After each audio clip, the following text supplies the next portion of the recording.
Can you imagine an accordion that doesn't make music but speaks with the wind? This story hides a powerful moral that you'll discover right at the end. In the village of Sonorita, where notes floated like bubbles, lived Cualo, an old accordion with rusty keys and a whispering voice. It wasn't just any instrument. He didn't play melodies, but emitted words carried by the wind, which only the sensitive could hear. All the musicians in the village had set him aside, saying he wasn't good for parties, or for practice, or for dancing. But Cualo wasn't alone. His only friend was Mina, a girl with such a keen ear that she could hear the cry of a withering flower. Every afternoon, Mina climbed the hill and listened to the stories Cualo released into the wind. Tales of dreaming trees, jealous seas, and frightened skies. "Why don't you play music like the others?" Mina asked one day. "Because the music already lives in the wind.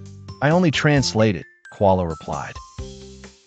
In the city, a contest was announced, the Sound Festival, where the most impressive instrument of all would win a prize. Drums trembled, flutes flew, violins sang on their own. Every instrument wanted to shine, except Cualo. "You should enter," insisted Mina. But Cualo hesitated. "I have no melody, no rhythm, no strength, only whispers." Still, on the day of the festival, Mina placed Cualo in the middle of the stage and sat beside him, determined to believe. The judges settled in. Silence fell like a winter blanket, and Cualo did nothing. He only blew a sigh. Then the impossible happened. The wind began to swirl inside the theater, brushing ears and caressing memories. A woman began to cry. "That voice, it sounds just like my grandmother reading stories when I was a child," she murmured. A boy raised his hand. "I heard a story about a flying fish," and another, "and I smelled the rain." The audience didn't dance, didn't clap.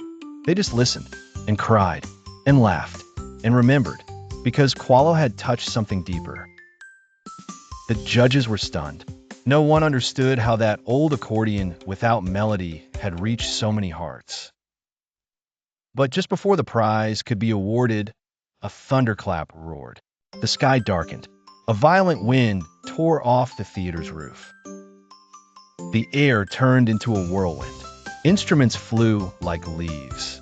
Cualo was left alone, stuck to the ground by his straps. The wind was no longer his friend. Something had changed. The whispers became screams. "Cualo broken side." "Don't leave him!" cried Mina. Tried to reach him, but it was no use. The whirlwind lifted him like a broken kite and carried him away. For weeks, the village searched for Cualo. Mina climbed the hill every day, hoping the wind would speak again. Months passed. The wind had no voice. The sounds were flat and motionless, until one day everything changed. A warm gust came down the hill. In it, a story. It spoke of a girl who believed in the invisible. "Cualo!" Mina exclaimed. It was him, not in body but in essence. He had become part of the wind. From then on, every time someone hears a story in the wind, they know it's Cualo whispering from the sky. The village learned to fall silent when the wind blows, to listen to what isn't said, to feel what can't be touched. The Sound Festival was never held again. Instead, the School of the Wind was founded, where listening with the soul is taught. Mina grew up and wrote a book, The Invisible Music, where she told how her friend taught her to hear beyond the noise.